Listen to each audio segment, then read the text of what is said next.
Shalom, Bapak Ibu yang diberkati Tuhan, jumpa lagi kita dalam pelayanan Gerakan Membaca Alkitab 365 hari. Kita ada di hari yang ke-293 dalam bacaan firman Kitab Yohanes pasal 20 dan pasalnya yang ke-21. Marilah bersama kita siapkan hati dan pikiran kita untuk belajar firman Tuhan di hari ini. Mari kita berdoa. Bapa Sorgawi, Bapa yang Maha Baik, Bapa yang mengasihi dan memberkati hidup kami bersyukur kami ada di hari yang baru ini.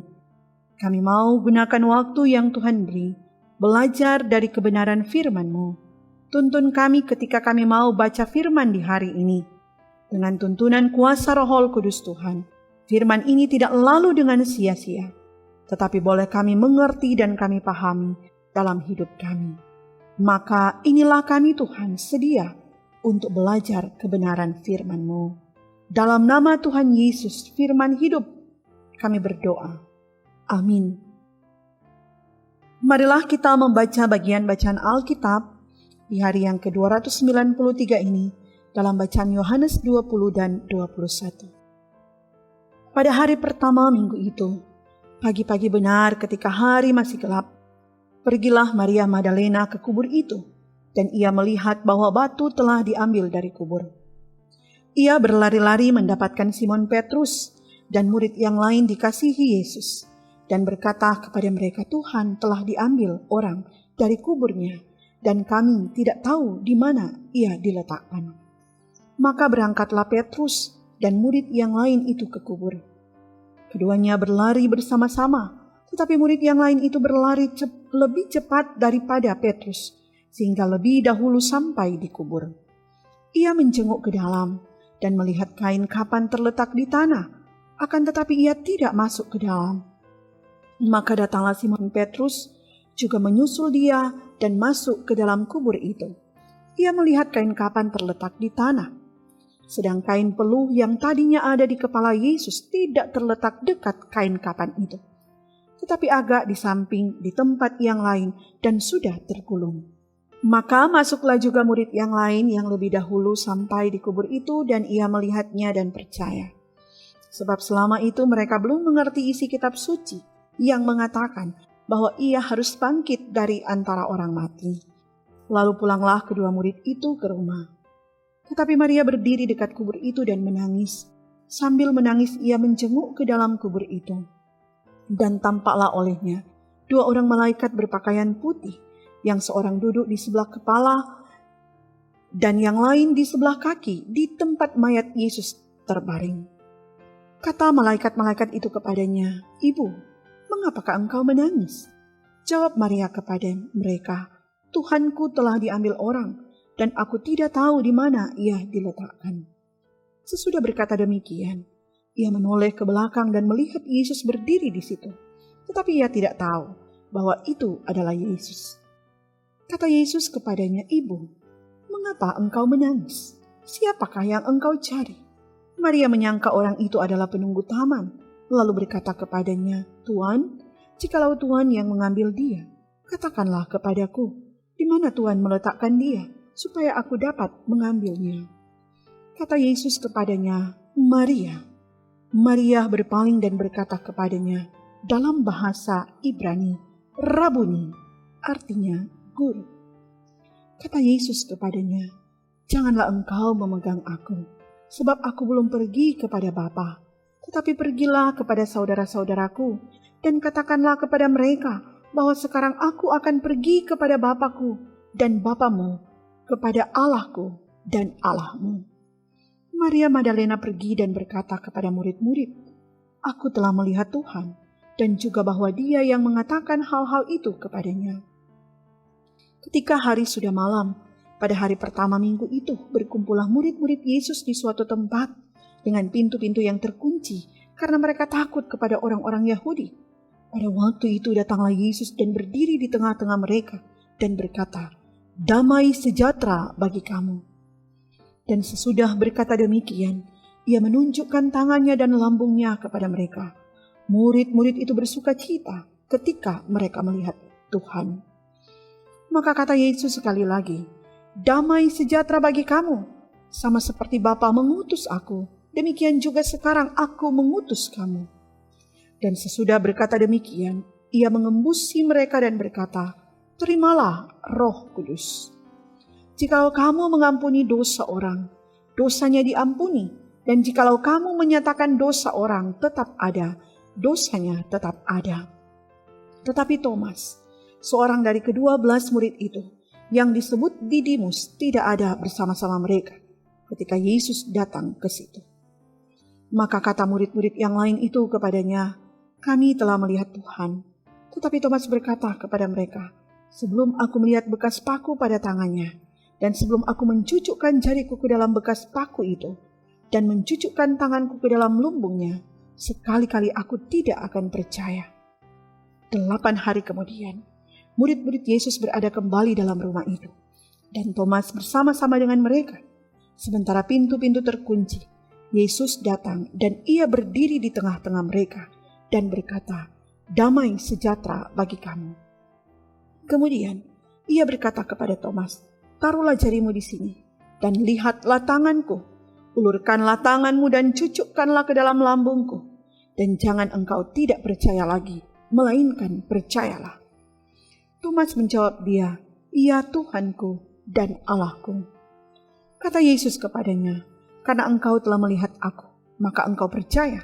Berbahagialah mereka yang tidak melihat namun percaya."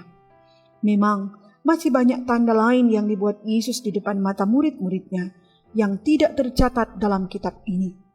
Tetapi semua yang tercantum di sini telah dicatat, supaya kamu percaya bahwa Yesuslah Mesias, Anak Allah, dan supaya kamu oleh imanmu memperoleh hidup dalam namanya. Kemudian Yesus menampakkan diri lagi kepada murid-muridnya di pantai danau Tiberias, dan ia menampakkan diri sebagai berikut. Di pantai itu berkumpul Simon Petrus, Thomas yang disebut Didimus, Natanael dari Kana yang di Galilea, anak-anak Zebedeus, dan 2 orang muridnya yang lain. Kata Simon Petrus kepada mereka, "Aku pergi menangkap ikan." Kata mereka kepadanya, "Kami pergi juga dengan engkau." Maka berangkat lalu naik ke perahu. Tetapi malam itu mereka tidak menangkap apa-apa. Ketika hari mulai siang, Yesus berdiri di pantai, akan tetapi murid-murid itu tidak tahu bahwa itu adalah Yesus. Kata Yesus kepada mereka, "Hai anak-anak, adakah kamu mempunyai lauk pauk?" Jawab mereka, "Tidak ada." Maka kata Yesus kepada mereka, "Tebarkanlah jalamu di sebelah kanan perahu, maka akan kamu peroleh." Lalu mereka menebarkannya dan mereka tidak dapat menariknya lagi karena banyaknya ikan. Maka murid yang dikasihi Yesus itu berkata kepada Petrus, "Itu Tuhan." Ketika Petrus mendengar bahwa itu adalah Tuhan, maka ia mengenakan pakaiannya, sebab ia tidak berpakaian lalu terjun ke dalam danau. Murid-murid yang lain datang dengan perahu, karena mereka tidak jauh dari darat, hanya kira-kira 200 hasta saja, dan mereka menghela jala itu yang penuh ikan itu. Ketika mereka tiba di darat, mereka melihat api arang dan di atasnya ikan dan roti. Kata Yesus kepada mereka, "Bawalah beberapa ikan yang baru kamu tangkap itu." Simon Petrus naik ke perahu, lalu menghela jala itu ke darat, penuh ikan-ikan besar, 153 ekor banyaknya, dan sungguh pun sebanyak itu jala itu tidak koyak. Kata Yesus kepada mereka, "Marilah dan sarapanlah." Tidak ada di antara murid-murid itu yang berani bertanya kepadanya, "Siapakah engkau?" Sebab mereka tahu bahwa ia adalah Tuhan. Yesus maju ke depan mengambil roti dan memberikannya kepada mereka. Demikian juga ikan itu. Itulah ketiga kalinya Yesus menampakkan diri kepada murid-muridnya sesudah ia bangkit dari antara orang-orang mati. Sesudah sarapan, Yesus berkata kepada Simon Petrus, "Simon, anak Yohanes, apakah engkau mengasihi aku lebih daripada mereka ini?" Jawab Petrus kepadanya, "Benar Tuhan, engkau tahu bahwa aku mengasihi engkau." Kata Yesus kepadanya, "Gembalakanlah domba-dombaku." Kata Yesus pula kepadanya untuk kedua kalinya, "Simon, anak Yohanes, apakah engkau mengasihi aku?" Jawab Petrus kepadanya, "Benar Tuhan, engkau tahu bahwa aku mengasihi engkau." Kata Yesus kepadanya, "Gembalakanlah domba-dombaku." Kata Yesus kepadanya untuk ketiga kalinya, "Simon, anak Yohanes, apakah engkau mengasihi aku?" Maka sedih hati Petrus karena Yesus berkata untuk ketiga kalinya, "Apakah engkau mengasihi aku?" Dan ia berkata kepadanya, "Tuhan, engkau tahu segala sesuatu. Engkau tahu bahwa aku mengasihi engkau." Jawab Yesus kepadanya, "Gembalakanlah domba-dombaku. Aku berkata kepadamu, sesungguhnya ketika engkau masih muda, engkau mengikat pinggangmu sendiri dan engkau berjalan kemana saja kau kehendaki. Tetapi jika engkau sudah menjadi tua, engkau akan mengulurkan tanganmu dan orang lain akan mengikat engkau dan membawa engkau ke tempat yang tidak kau kehendaki." Dan hal ini dikatakannya untuk menyatakan bagaimana Petrus akan mati dan memuliakan Allah.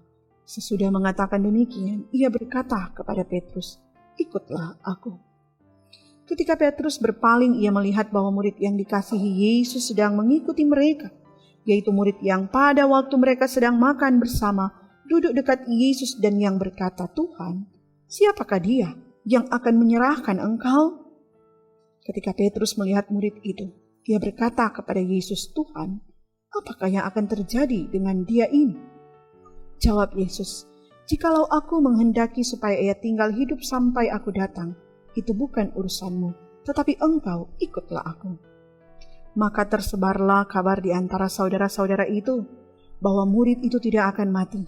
Tetapi Yesus tidak mengatakan kepada Petrus bahwa murid itu tidak akan mati, melainkan jikalau aku menghendaki supaya ia tinggal hidup sampai aku datang, itu bukan urusanmu. Dialah murid yang memberi kesaksian tentang semuanya ini dan yang telah menuliskannya, dan kita tahu bahwa kesaksiannya itu benar. Masih banyak hal-hal lain lagi yang diperbuat oleh Yesus, tetapi jikalau semuanya itu harus dituliskan satu persatu, maka agaknya dunia ini tidak dapat memuat semua kitab yang harus ditulis itu. Sampai demikian bacaan hari ini, mari berdoa. Terpuji-pujilah Engkau, Bapa, Putra, dan Roh Kudus. Oleh kasih-Mu menuntun kami, boleh membaca firman di hari ini. Biarlah kebenaran firman-Mu di hari ini benar-benar mengarahkan hidup kami, hidup benar di hadapan-Mu. Langkah hidup kami, aktivitas tugas tanggung jawab, pelayanan kami, semua kami persembahkan kepadamu. Engkau hentar dan tuntun untuk meraih keberhasilan dan kesuksesan di dalamnya. Maka kehidupan kami Tuhan bersama tim multimedia Jemaat Gemim Bukit Muria Rike diberkati oleh Tuhan. Dalam nama Tuhan Yesus kami berdoa. Amin. Demikianlah bacaan firman Tuhan kita di hari yang ke-293 ini. Tuhan Yesus kiranya selalu menyertai dan memberkati kita sekalian.